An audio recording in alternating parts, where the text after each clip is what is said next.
Elikkäs meillä on tossa 6.5. tulossa semmoiset Voikosken pajapäivät.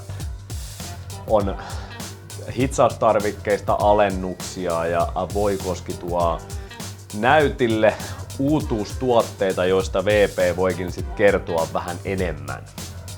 Joo, eli meillä on esillä on sveitsiläisen Optolin Swiss ID raititsemaski, mitä voi käyttää ihan irtonaisena tai hitsauskypärän alla. Se on ihan vanha tuttu tuote jo, mutta IMT-valikoimiin sitten vähän uutta ja sitten on vähän edullisempaa tuollaista puolalaista hitsausmaskia toiminimille ja yksityisille soveltuu ihan mainiosti ja ruotsalaisen GCE tarkempia painealentimia sitten elintarvikekäyttöön tai ihan hitsauskäyttöön. Ja sitten toki kannattaa tulla kysymään, jos on kaasupullolle tarvetta, niin tehdään tarjous sitten siinä samassa.